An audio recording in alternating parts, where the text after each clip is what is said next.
Olá pessoal, tudo bom com vocês? Bem-vindo a mais um vídeo, tá?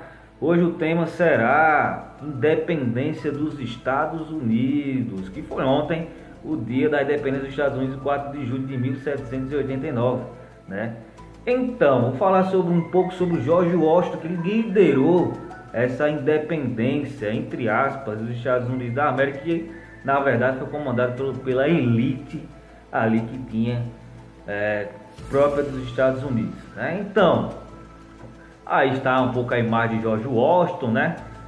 Claramente, George Washington também fazia parte de algumas sociedades secretas que influenciou diretamente a questão da independência dos Estados Unidos, mas focando também na questão primordial, né? Para acontecer essa independência, teve o primeiro Congresso Continental, né? Que está passando aí agora. Teve o segundo Congresso da Filadélfia, teve a questão dos impostos que a Inglaterra estava cobrando dos Estados Unidos, e George Washington, né, juntamente, veja bem, com a maçonaria, que fez a independência dos Estados Unidos da América. Então eu vou deixar a sequência de vídeo aí para você. Se você quiser se inscrever no canal, inscreva-se, deixe o like e compartilhe o vídeo. Um abração, galera, e até uma próxima. Entre 1775 e 1783, George Washington foi o comandante em chefe do Exército Continental durante a Guerra de Independência dos Estados Unidos. Sua liderança conduziu as forças coloniais a vencer os britânicos e ele se tornou um herói nacional. Em 1789, 2 anos depois de presidir a convenção que elaborou a Constituição dos Estados Unidos, ele foi eleito o primeiro presidente da nova nação. Sob a liderança de Washington, a independência dos Estados Unidos influenciou a emancipação das novas repúblicas na América Latina. Convencido de que o melhor para os colonos era declarar sua independência da Inglaterra, Washington decidiu participar como delegado do primeiro Congresso Continental de 1774.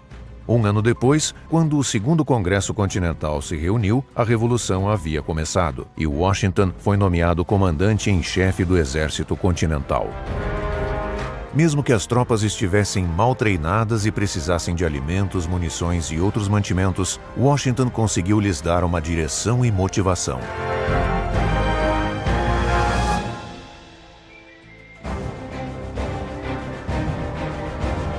Em outubro de 1781, com a vitória independentista na Batalha de Yorktown, a Guerra Revolucionária terminou e Washington foi declarado herói nacional.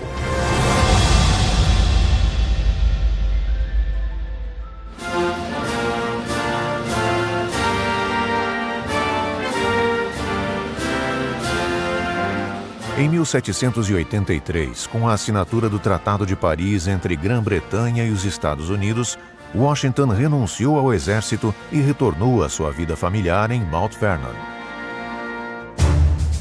No entanto, em 1787, ele foi convidado a assistir à Convenção Constitucional da Filadélfia e a encabeçar o comitê para redigir a nova Constituição. Ali, a sua impressionante liderança convenceu os delegados de que ele era o homem mais qualificado para se tornar o presidente da nação. A primeira eleição presidencial foi celebrada em 7 de janeiro de 1789 e Washington venceu facilmente.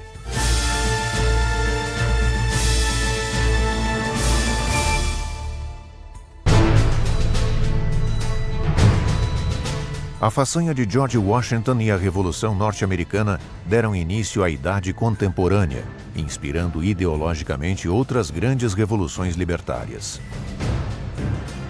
No início do século XIX, a ocupação da Espanha por Napoleão provocou a explosão de revoltas em toda a América Espanhola.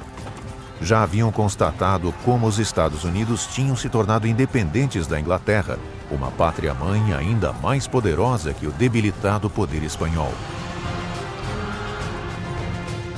Miguel Hidalgo y Costilla, pai da independência mexicana, deu início à rebelião com um tratado que exigiu o fim do domínio espanhol, a redistribuição de terra e a igualdade racial.